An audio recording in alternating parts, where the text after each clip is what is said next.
Bonsoir tout le monde, vous êtes sur Radio Caillou, la radio de votre lycée. Comme d'habitude, je suis avec mon inséparable animateur Haroun Benhassin. Oui, Emna, merci. Inséparable, je crois pas, non. Mais voilà, aujourd'hui nous vous avons concocté quelques petites surprises faites par toute notre équipe qui a travaillé pendant des semaines pour nourrir cette émission. Vous aurez droit à des reportages, des interviews et des pauses musicales. Tout est là pour vous occuper et pour ne pas vous ennuyer. Débutons avec les coulisses du lycée de Yanis. Bonjour, alors je me suis rendu un vendredi de bon matin à la porte du service informatique où j'avais rendez-vous avec monsieur Ahmed Bougara qui nous a très bien accueillis et nous a accordé un peu de son temps car c'est un homme très occupé. Par exemple, ce jour-là, un vidéoprojecteur était défectueux et il devait trouver une solution rapidement. Par exemple... D'abord, dites-nous... Allez-y. Pendant qu'il discutait avec nous, les téléphones ont souvent sonné et ses collègues allaient et venaient pour aller dépanner aux quatre coins du lycée. Le service informatique a une tâche titanesque, il doit faire en sorte que tous les ordinateurs, vidéoprojecteurs et imprimantes, et le réseau qui les connecte entre eux, se réveillent chaque matin pour se mettre au service des 3000 utilisateurs sur le site. Mais pas seulement à la Marsa, car ce service informatique entretient aussi tout le matériel informatique des autres écoles et lycées de Tunis, Nabeul, Sousse, Maigri et Bizet. Autant dire qu'ils ont chaque jour du matériel à réparer, installer, vérifier, etc. Pour que tout cela fonctionne à merveille, il y a un endroit mystérieux, une pièce secrète qui dort à côté du service informatique et on a l'impression qu'un gros monstre y loge. Quand on s'approche, on entend un bruit de plus en plus assourdissant. Et quand on y est, on a carrément l'impression d'être devenu sourd. On est obligé de crier pour se parler. Dans cette chambre des secrets, du sol au plafond, il y a un mur de tours d'ordinateur avec des lumières qui clignotent vert et rouge. Des câbles qui pendent comme des lianes, mais qui sont bien ordonnés. Pas comme dans nos maisons où on ne sait plus où va chaque fil. Monsieur Bougara voudrait d'ailleurs vous faire passer un message très important. Faites attention aux ordinateurs. Le service informatique est là surtout pour vous aider et à faire en sorte que tout se passe bien. Et si vous avez des suggestions pour le service informatique, je vous invite à nous envoyer un message sur la page Facebook de Radio Caillou. Voilà. Merci beaucoup. J'ai juste une question, je voulais savoir pourquoi tu as fait le choix du thème du service informatique. Alors, parce que le service informatique, en fait, on n'en parle pas souvent, en fait. On pense que... On pense que ces 4 personnes n'ont pas beaucoup de travail, alors que c'est un travail très difficile et très compliqué, car déjà, comme je vous l'ai dit, il y a beaucoup d'écoles à gérer, beaucoup de matériel et beaucoup d'utilisateurs. D'accord. Merci beaucoup Yanis. Donc c'est au tour de la rubrique beauté animée par Mimi. Aujourd'hui c'est spécialité soins de main, c'est ça? Oui, exactement. Donc Mimi, tu peux nous dire, tu vas nous parler de quoi? Alors aujourd'hui je suis pas venue les mains vides. Aujourd'hui je vais vous parler je vais vous donner des astuces naturelles pour redonner à vos mains la douceur d'une peau de bébé. Donc la première astuce, c'est le gommage de café. C'est quoi ça, le gommage du café, Mimi?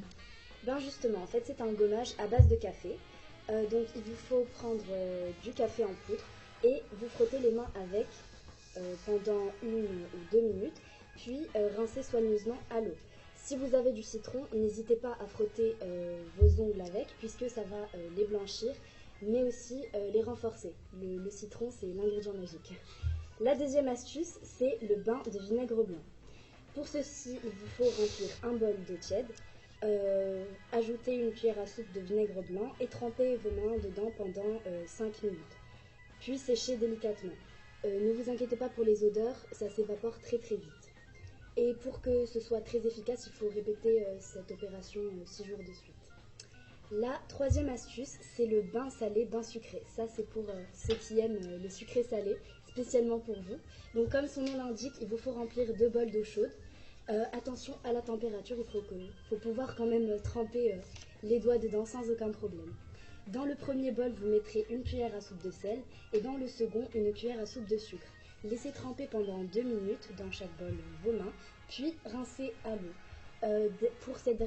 En dernière étape, n'hésitez pas à appliquer de l'huile d'olive puisque ça va hydrater vos mains et redonner, ou plutôt donner une certaine brillance et un éclat. Et le surplus d'huile ensuite... Oui, donc le surplus d'huile après on le jette. Non, oui, vous le rincez, vous l'enlevez de vos mains avec une serviette. La quatrième astuce qui est un masque au miel. Alors celui-là c'est mon chouchou, je l'adore, il est tellement efficace et très très facile. Donc vous prenez une cuillère à café de miel et vous massez vos mains avec délicatement pendant 5 à 10 minutes devant la télé, tranquillement. Donc ce masque il est très très efficace et le résultat est juste topissime. Il y a un petit bémol au niveau du rinçage. Comme vous savez, le miel, ça a une texture très collante, donc c'est un peu difficile à enlever. La 5e et dernière astuce, c'est le gommage au sucre. Mélangez le jus d'un citron avec une cuillère à soupe de sucre blanc. Donc non, c'est pas une citronnade, c'est bien un gommage. Frottez-vous les mains avec délicatesse pendant 5 minutes. Et allez-y doucement parce que le sucre, ça a une texture un peu dure et agressive. Donc le but, c'est pas de vous blesser. Il faut vraiment que ça donne son effet. En complément de ces soins, continuez donc à utiliser votre crème hydratante habituelle. Et ça va prolonger les effets de ces astuces de soins pour les mains. Enfin, pour que vos mains gardent leur douceur naturelle, je vous conseille, surtout avec ce froid, de bien les couvrir, tout simplement avec des gants. Voilà, ça marche. Voilà, j'espère que ces astuces vous auront plu. Si vous avez des astuces à faire partager, n'hésitez pas à réagir avec nous sur notre page Facebook Radio Caillou. Également, si vous avez certaines parties du corps dont vous voulez que je vous propose certaines astuces spéciales, aussi n'hésitez pas à nous envoyer des messages et à réagir. Voilà, c'était tout. Je vous fais de gros bisous et on se retrouve à la prochaine. Merci beaucoup Mimi, promis, je les essaierai tous. C'est au tour de Frida qui va vous présenter un deuxième épisode des 70 ans du lycée Gustave Flaubert. Donc, avant de commencer, tu peux nous dire ce que ce deuxième épisode apporte de plus que le premier, de nouveau? Il rapporte plus d'informations déjà. On a un invité spécial sur le plateau aujourd'hui en direct, comparé aux autres fois puisque c'était préenregistré. Et voilà. Merci beaucoup, c'est à toi. Alors, salut à tous, on se retrouve aujourd'hui dans l'émission spéciale 70 ans du lycée Flaubert. À mes côtés, Monsieur Davo, un ancien élève du lycée. Il travaille aujourd'hui à l'intendance pour améliorer notre vie dans le lycée. Bonjour monsieur. Bonjour. Comme je l'ai dit avant, vous êtes un ancien élève. Quand vous entendez ceci,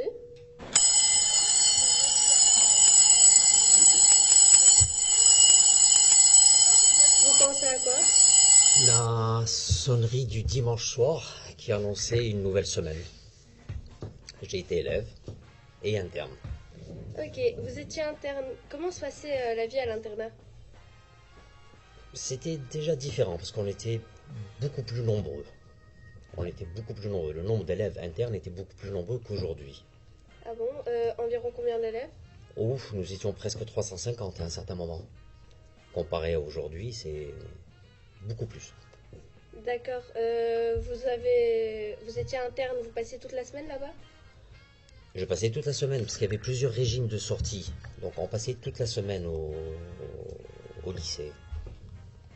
Il y avait certains élèves qui ne rentraient que le week-end chez eux. Et certains ne rentraient qu'à la fin du trimestre. Excusez-moi, et l'internat et la vie d'avant au lycée, est-ce que ça change par rapport à aujourd'hui? La configuration du lycée, elle a changé. Tout a changé. Le bâtiment qui accueille aujourd'hui ce qu'on appelle les salles du G, ce n'était que de l'internat. Il n'y avait que l'internat.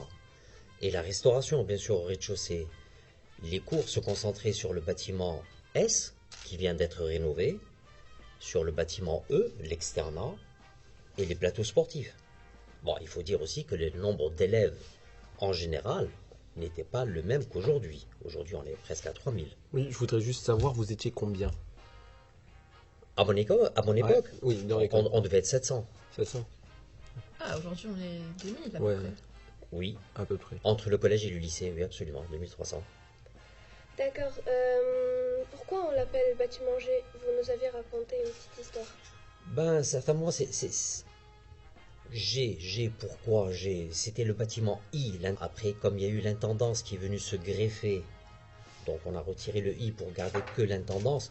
Le G, est-ce que c'est un hommage à un personnage qui a travaillé dans ce lycée, Monsieur Istria, Gérard? Parce que tout le monde connaissait l'internat, tout le monde adorait l'internat parce qu'on adorait ce monsieur qui était notre surveillant général. Avant, ça n'existait pas, CPE, on appelait ça un surveillant général. Mais pour vous dire la vérité, je peux pas. On ne sait pas, ça s'est perdu. G, pourquoi il y a G, pourquoi il n'y a pas F? Parce qu'on accueillait aussi bien des filles que des garçons internes. Pourquoi uniquement le G? Je ne sais pas. Mais peut-être que vous aurez cette réponse dans le livre qui va être édité pour les 70 ans. Et c'est là que vous allez trouver toutes les anecdotes concernant notre lycée. D'accord. Maintenant qu'on parle de bâtiments, on vient d'inaugurer un nouveau bâtiment scientifique. Est-ce qu'il y a eu des changements comparés aux anciens bâtiments d'avant? La conception architecturale est complètement différente. N'oubliez pas que nous sommes dans un bâtiment dit bioclimatique, donc c'est moderne, le double vitrage, l'acoustique, il y a énormément de choses qui ont été mises en œuvre dans ce lycée, dans ce bâtiment qui doit servir d'exemple, même au niveau de l'agence. Ça va être c'est le fleuron d'ailleurs de l'agence pour le moment, et ça va donner un élan pour la restauration et la mise en œuvre des rénovations qui vont être faites dans notre lycée, parce que tous les bâtiments vont y passer. C'est un programme long sur plusieurs années, mais tous les bâtiments vont être restaurés. En quelle année à peu près tout sera fini? En principe, c'était sur 7 ans, maintenant je crois qu'on est parti sur 8 ou 9 ans. Mais ça va englober l'ensemble du site. Tous les bâtiments qui se trouvent actuellement, c'est pas uniquement le E, le F, le S, ça va aller jusqu'à Paul Verlaine. Oui, je voudrais juste savoir quelles sont les filières que proposait le lycée à l'époque. Les mêmes qu'aujourd'hui, mais on avait en plus ce qu'on appelait la T. Il y avait la 3e T, 4e T, 3e T. Il y avait Filière technologique. Technologique, il y avait le G, qui est devenu aujourd'hui les STMG, mais il y avait aussi les... Qu'est-ce qu'il y avait encore? Il y avait une autre filière. STI 2D, non? Pardon? STI 2D. Non. S, Non. ES. S et ES, bon, c'est pas les mêmes dénominations qu'aujourd'hui. Oui, bien Avant, sûr. c'était les A, B, C et D. Ah. Voilà. D'accord. Et je voudrais savoir aussi, vous venez d'où? Pour être à l'internat. Bon, moi, c'est mon parcours personnel. Mes parents étaient diplomates. Ah, d'accord. Donc, je suis ici, c'est pour ça que j'étais interne. D'accord. Moi j'ai une question, parce que tout le monde a posé une question, donc je vais vous demander quelle matière vous préfériez le plus, vous, quand vous étiez avant dans l'école? Quand vous étiez L'histoire. plus jeune. L'histoire.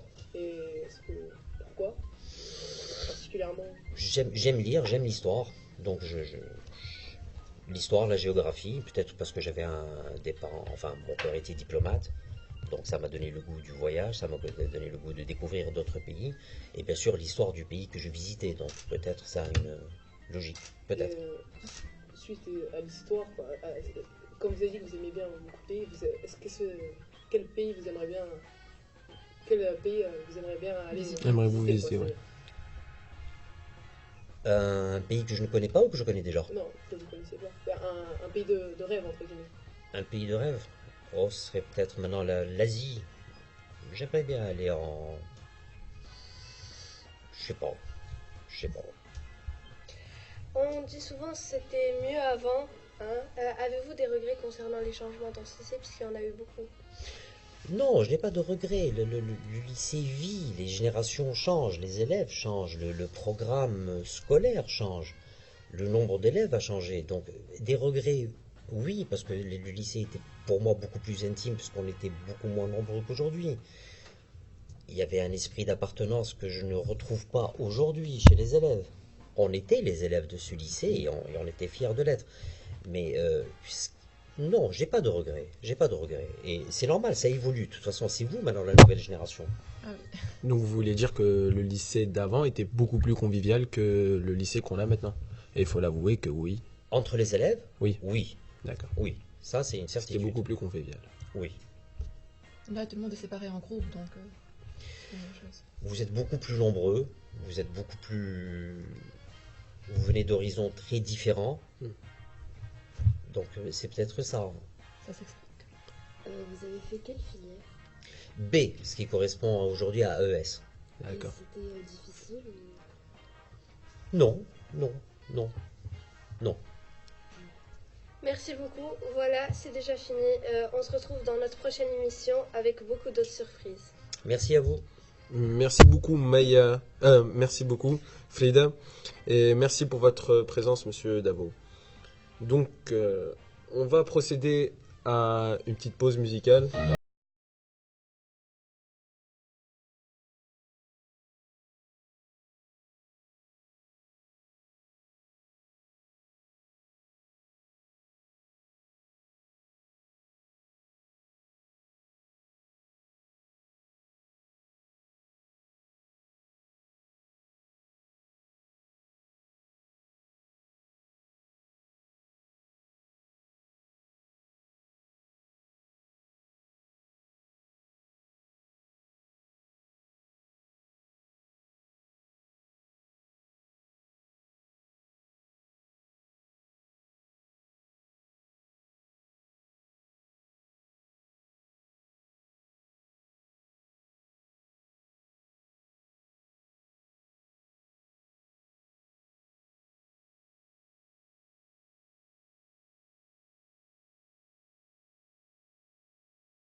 Rebonjour à toutes et à tous, et oui, vous êtes en direct sur Radio Caillou, nous allons reprendre la suite de notre émission, mais juste avant, je voudrais savoir, Emne, c'était quoi cette musique? Attends, tu connais pas Riles?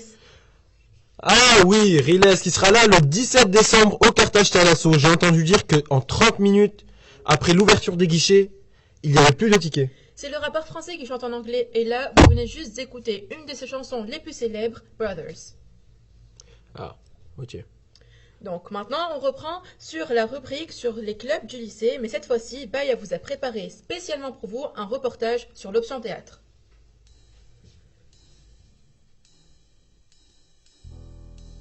L'option théâtre est sans doute le club le plus populaire au lycée Gustave Flaubert. Chaque année, beaucoup d'élèves choisissent cette option en seconde et continuent jusqu'en terminale. Les spectacles de fin d'année sont d'ailleurs toujours un succès. Les groupes de seconde, première ou terminale prennent possession chacun à leur tour de la salle théâtre pendant 3 heures. Ils oublient les devoirs, les contrôles, leur petite vie pour rentrer dans la peau de personnages célèbres comme Roméo et Juliette, les héros de Shakespeare.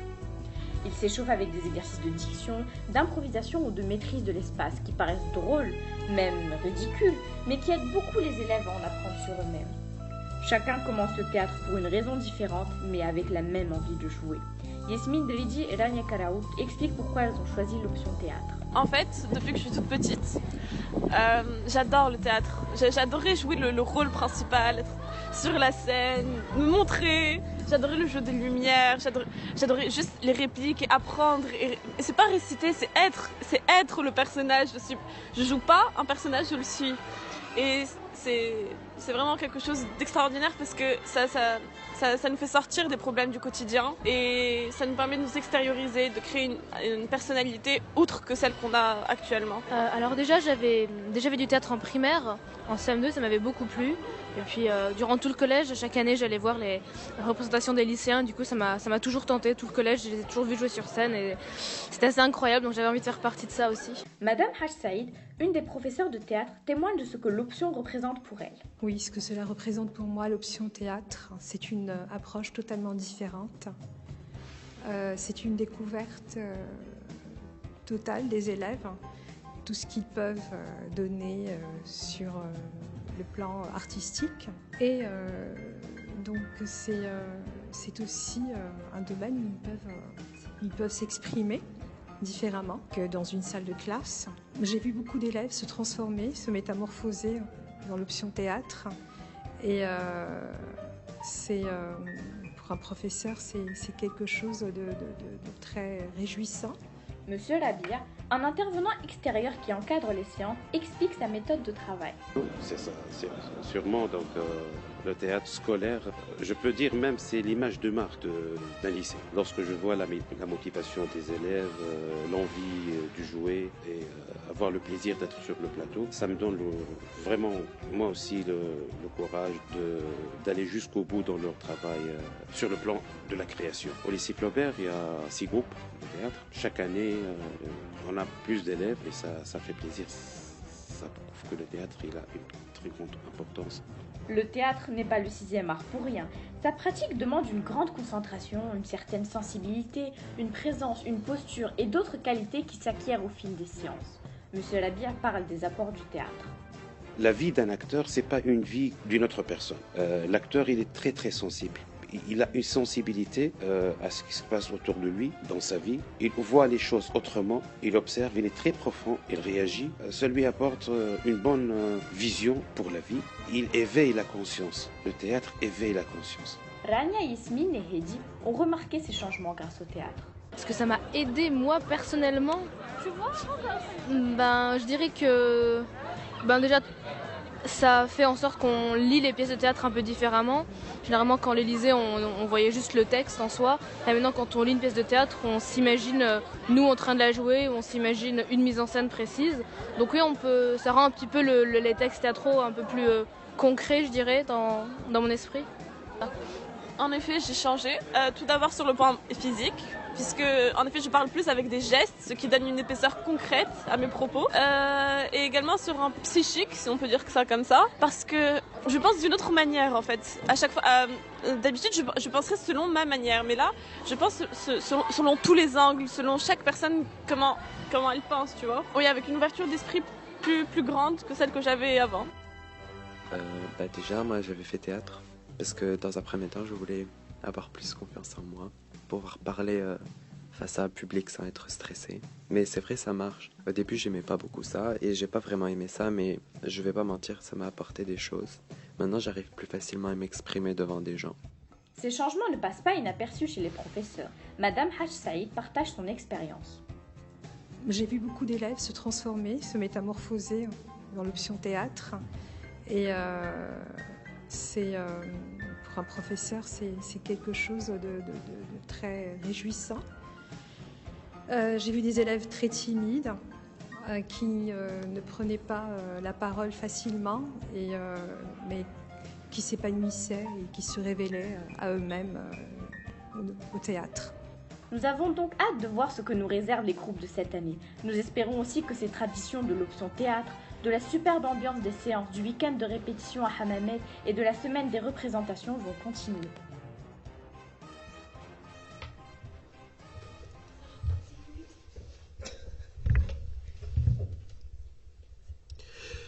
Je félicite et remercie Bey qui malheureusement n'a pas pu venir et n'est pas présente avec nous aujourd'hui. Maintenant, c'est à Sarah, une de nos nouvelles recrues, qui est avec nous sur le plateau. Un peu stressée? Je dois avouer que oui, quand même, un peu. Non, t'inquiète pas. Tu nous présentes quoi aujourd'hui, Sarah? Alors, pour cette deuxième émission, j'ai choisi de vous parler d'un thème qu'on a beaucoup abordé ces derniers temps, le gaspillage alimentaire. Alors, le 16 octobre, je suis arrivée au lycée de bonne heure et je pense que comme moi, vous avez été surpris de voir plusieurs dessins et des résultats de sondage un peu partout sur les panneaux du lycée. Il y avait même un énorme tas de pain qui datait de plus de 2 semaines et un énorme bidon où il y avait de l'eau que les élèves avaient laissé sur leur plateau. J'étais loin de m'imaginer que le personnel de la cantine gardait les restes des élèves. J'ai décidé d'en savoir plus. Je suis donc allée demander aux élèves pourquoi est-ce qu'ils ne finissent jamais leurs assiettes. Oui, après, donc vous avez parlé de quoi exactement? C'est quoi les questions en fait que vous avez posées aux élèves? Je leur ai demandé d'ailleurs d'abord qu'est-ce qu'ils laissent le plus souvent dans leur assiette. La plupart m'ont répondu que c'était l'entrée. L'entrée était souvent froide et ils préféraient les plats chauds. Ah, ok. Donc ils n'aiment pas le menu de la cantine ou c'est juste le fait qu'ils n'aient pas envie de manger? Alors, la plupart m'ont répondu que c'est parce qu'ils n'aimaient pas le menu de la cantine. Ils trouvent qu'il y a trop de répétitions dans les menus. C'est souvent la même chose. Ah, donc, Mais je pense aussi, comme le cuisinier m'a dit, parce que je suis partie dans la cantine à l'intérieur aussi. Ouais. Alors, le cuisinier m'a dit, lui aussi d'ailleurs, il pense que que les élèves, bien sûr, ils préfèrent les plats qui viennent de chez eux. Ils ont l'habitude de manger la nourriture de chez eux. Mais ouais, le cuisinier n'y peut rien. C'est pas de sa faute. Donc ensuite, tu nous as parlé, la dernière fois, tu m'as dit que tu allais justement présenter un slam fait par des élèves de 4e. Oui, exactement. D'ailleurs, je vous propose de l'écouter tout de suite. C'est un slam d'ailleurs qui a été slamé à la cantine le 16 octobre par des élèves de 4e avec l'aide de leur professeur de musique, Madame Chérif. Pour tous les malades, les anorexiques et les grossiers, car ça ne sert à rien de gaspiller. Vous n'avez pas honte, vous, de mal aimer les gens au point de les tuer? Sans manger, ils tentent de se faire pardonner. Pourquoi? Parce qu'ils peuvent rien donner à leurs aînés. Mais c'est pas de leur faute, ouais, c'est de la vôtre. Vous gaspillez, ok, vous détestez ce que vous mangez, mais forcez-vous à aimer. Sinon, sans pitié, des gens mourront parce qu'ils n'ont pas un rond. Alors mangez au frais, mais ne jetez jamais. T'en as un autre? Alors oui, j'en ai un autre. On peut l'écouter maintenant si vous voulez. La nourriture, c'est pour manger, pas pour jeter. Il y a des gens qui meurent de faim et nous, on la jette à la poubelle, mais c'est pas bien. Trop de nourriture pour rien. Manif de légumes ou jetage de laitage. Levez vos fourchettes et mangez bien. Mais n'oubliez pas qu'il faut vous laver les mains. Croque ta carotte, t'auras plein de potes. Finis ta clémentine, t'auras bonne mine. À moins que tu préfères finir ton kiwi, tu souriras à la vie. Le gaspillage, si on le veut, on peut le réduire. Au self ou à la cantine, ne pas trop jeter et manger, car il y a des gens qui meurent de faim, et toi tu jettes à la poubelle alors qu'il y en a qui crèvent de faim. Donc contente-toi de bouffer et de ne pas gaspiller. Merci Sarah pour ce reportage. Tu nous as fait comprendre que maintenant, il faut de moins en moins gaspiller et il faut faire attention. Il ne faut pas oublier qu'il y a des personnes qui ne mangent même pas un quart de ce que l'on mange, nous, tous les jours. Donc aujourd'hui, on se retrouve avec Lina et Senda qui vont traiter un thème complètement différent de tous les autres parce qu'elles vont nous parler du terrorisme et notamment de ses conséquences sur nos vies. Donc bonjour Lina. Bonjour Senda. Bonjour Haroun et bonjour à vous, chers auditeurs. Donc, aujourd'hui, de plus en plus d'attaques terroristes ont lieu dans le monde entier. Et donc, en tant qu'adolescent de 14 ans, on a eu un peu l'envie de connaître le point de vue d'autres élèves du lycée sur l'embrigadement des jeunes. Donc, on leur a posé la question. Qu'est-ce que tu penses des enfants et des adolescents qui s'embrigadent et qui quittent leur vie pour mener des actions terroristes? Je pense que l'enfant qui quitte sa vie ou l'adolescent pour mener des actions terroristes, pour lui, c'est pas un terroriste. Pour lui, il travaille pour Dieu. Il est genre, il a une cause saine. Donc le problème pour moi, c'est que le manque d'information, l'analphabétisme, le manque de culture générale, c'est ce qui entraîne ces jeunes à s'embrigader parce qu'ils ne comprennent pas l'impact de ces choix qu'ils font, ils ne comprennent pas le lavage de cerveau dont ils sont eux-mêmes victimes parce qu'ils n'ont pas le recul, ils n'ont pas le potentiel intellectuel pour comprendre que tout ça c'est faux et qu'ils sont juste utilisés. Je pense qu'en fait, c'est pas eux qui le décident et je pense que c'est plutôt un lavage de cerveau et je pense que c'est pas de leur choix ou sinon que vraiment ils sont obligés à faire ça, mais je pense pas qu'ils le feraient d'eux-mêmes. Je trouve que c'est dommage parce que ils pourraient faire plein d'autres choses et tout dans la vie et eux, genre, ils consacrent leur vie à ça. Enfin, c'est un peu dommage et débile. Déjà, je trouve que c'est triste. Parce que les enfants et les ados quittent leur vie comme genre l'école et leurs amis et la possibilité d'avoir un très bel avenir pour en quelque sorte aller risquer leur vie pour une mauvaise cause. En gros, voilà. En fait, c'est sans doute quelque chose qui les a poussés en fait, vers l'embrigadement et vers le terrorisme. Bon, ça peut être quelque chose d'aussi banal que la misère, la pauvreté dans laquelle ils vivaient, mais ça peut être aussi soit le manque d'information, soit aussi le manque de culture, la scolarité qui détermine en fait, c'est elle qui va définir en fait ce que l'adolescent va faire. Et c'est sûr s'il y a un manquement quelque part, s'il y a un problème quelque part, c'est sûr que il fallait s'y attendre. Que ce n'est pas normal et que c'est sous l'influence des parents qui pensent au terrorisme et qui, si ça se trouve, en font partie, qui influencent leurs enfants pour qu'ils fassent partie du terrorisme. Donc tu trouves que c'est à cause des parents? Oui. Et est-ce que les attaques terroristes ont changé ta vie d'une manière ou une autre? Un peu, car à la radio, avant, ils parlaient de beaucoup de sujets divers et maintenant, le terrorisme est beaucoup plus appuyé. Et est-ce que tu prends plus de précautions qu'avant? Non, pas spécialement. D'accord. Moi, pas vraiment, mais mes grands-parents, oui. Tu peux nous expliquer un peu? Oui, en fait, quand il y a eu l'incident du Bataclan, eh bien, en fait, mes parents, ils travaillent dans une boulangerie dans une petite ville, Creil. Et très grands-parents, non? Oui, mes grands-parents, oui, pardon. Et donc, en fait, ils étaient sur le chemin et puis ils ont vu personne et les rares personnes qui étaient dehors, en fait, on les regardait un petit peu bizarrement. Et pourquoi on les regardait bizarrement? Parce que mon grand-père, il a une tête d'arabe, quoi. Pour pas être raciste, hein. Et donc, il a une barbe et tout, il a une tête, voilà. D'accord, merci. De rien. Bah oui, je pense que ça change la vie de tout le monde en Tunisie ou dans tout le monde. Parce qu'on a plus peur. Par exemple, quand on va dans des endroits publics, et ben, on fait attention à pas forcément aller... Enfin, voilà. Ok, merci beaucoup. De rien. Vous avez pas d'autres questions qu'on reste pas trop en perdre? Bah ouais, forcément, genre on a plus peur, genre où on va, par exemple, quand on va à un festival ou un truc dans le genre, on a super peur. Par exemple, là, il y a un concert à Tunis qui se prépare, un gros concert. Je parie que les gens ont peur, en fait, qu'il se passe quelque chose malgré la sécurité. Genre, tout peut arriver dans un monde. Merci. Non, pas spécialement. Ils n'ont pas spécialement changé ma vie, mais sur le coup, c'était triste et c'était énervant surtout. Voilà. D'accord, merci. À ta vie? Bah oui, c'est sûr, on va toujours faire plus attention maintenant si on va dans un endroit où il y a beaucoup de monde. Enfin, on va pas aller sans la surveillance, un truc du genre. Merci. Au quotidien, non. Non, absolument pas. Au quotidien, absolument rien. La seule chose peut-être c'est la réaction qu'on a par rapport à la multitude, au nombre d'attentats qu'il y a un peu partout dans le monde.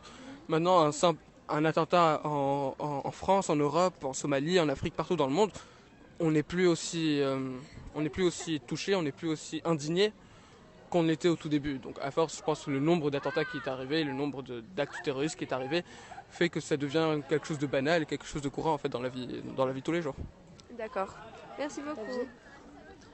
Non, pas forcément changer des choses parce que je pense que le but premier du terrorisme, c'est de terroriser. Donc leur but c'est de changer ma vie, c'est de faire que moi j'ai peur de sortir, c'est du fait de faire que j'ai des problèmes à aller à certains pays parce qu'il y a plus de terrorisme. Donc je veux pas donner satisfaction aux ceux qui prônent ces actes ou ceux qui font ces actes parce que si je me mets à avoir peur ou si je me mets à exclure certains pays, c'est qu'ils auront gagné d'une certaine façon.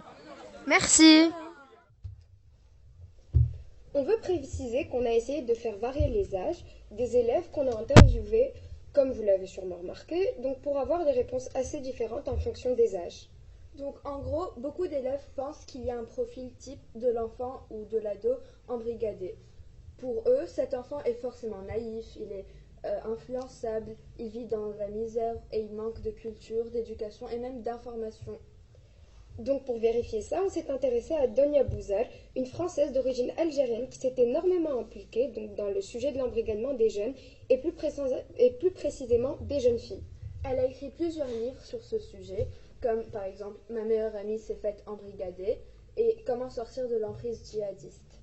Elle a aussi aidé plusieurs familles dont les enfants sont partis en Syrie et a fondé le Centre de prévention contre les dérives sectaires liées à l'islam. Donc franchement, si vous vous intéressez comme nous à ce sujet, elle est incontournable. Donc oui, il y a bien un profil type, d'après Donia Bouzar. Ce sont d'habitude des adolescents athées, donc on peut déjà constater que le lien avec la religion islamique est beaucoup moins présent que ce que l'on pense. Ils sont donc naïfs et influençables, comme l'ont dit les élèves que nous avons interviewés, mais ne vivent pas forcément dans la misère et la pauvreté. Ce triste phénomène touche toutes les classes sociales. On a pu entendre certains élèves dire que les parents devraient être plus présents et expliquer à leurs enfants les risques de l'embrigadement. Mais malheureusement, les parents des victimes s'en rendent compte trop tard et sont souvent dépassés par la situation. C'est sur cette conclusion que nous vous quittons. Au revoir et à la prochaine. Merci beaucoup les filles. Donc on est de retour. En lien avec ce sujet, vous allez écouter un morceau du groupe tunisien Youma.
On se retrouve, on est de retour. Notre émission est malheureusement bientôt terminée, mais avant ça, Youssef va vous présenter son jeu The Jokes of Flaubert, donc nom très original.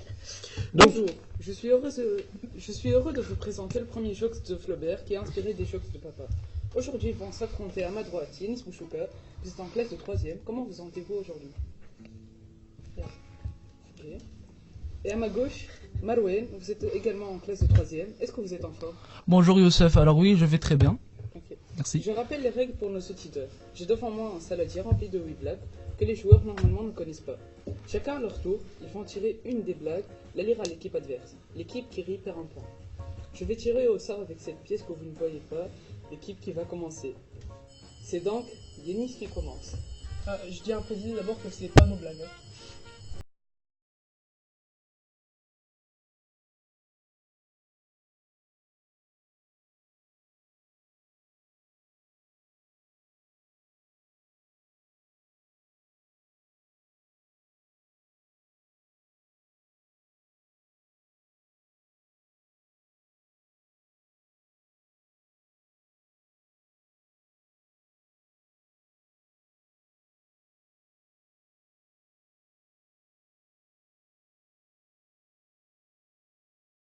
Ok, juste, tu peux recommencer ta blague? Parce que ouais, voilà, pour qu'on puisse bien comprendre. Voilà. D'accord, bon, alors il y a un Français, un Arabe et un Algérien sur la plage, ok? À la plage. Oui. Pas à la plage. Il y a un génie qui vient, d'accord? Mhm. Il leur dit, si vous lancez quelque chose dans l'eau, si je leur...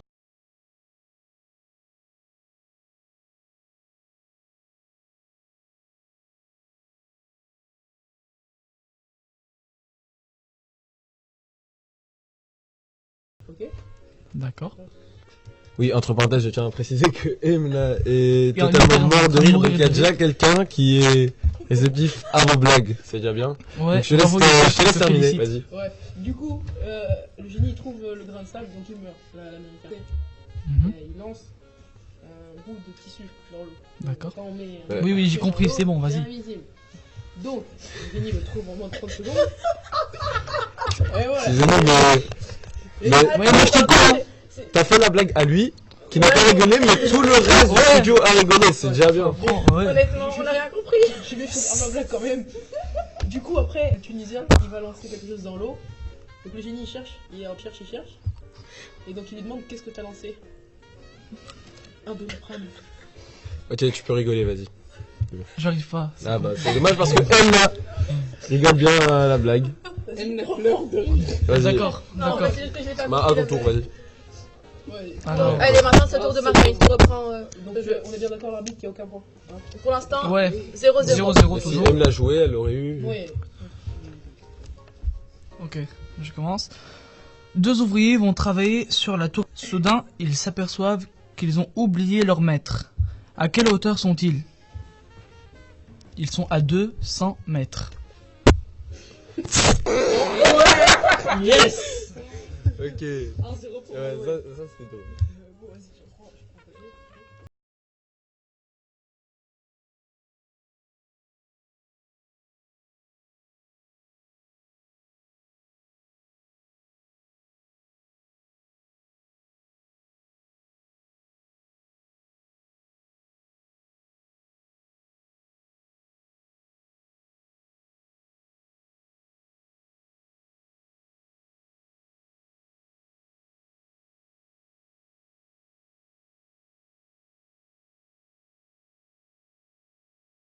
C'est quelqu'un qui va chez le docteur et il dit: docteur, j'ai mal à l'œil gauche quand je bois mon café.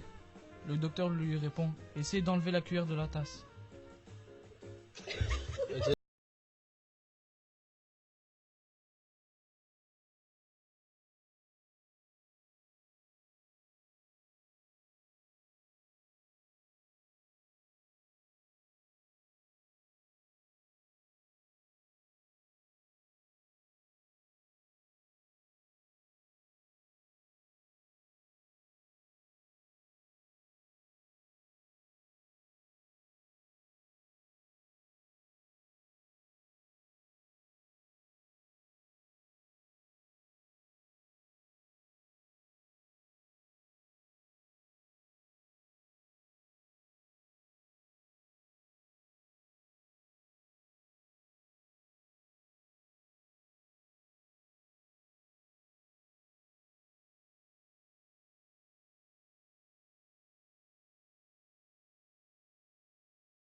Donc ce jeu est désormais terminé.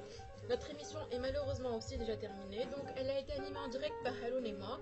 Merci à nos jeunes reporters, Malim Chigi, Enis Bouchouka, Youssef Saïdi, Sendam Baza, Baya Ben Ayed, Sarah et Nina Mikayoti.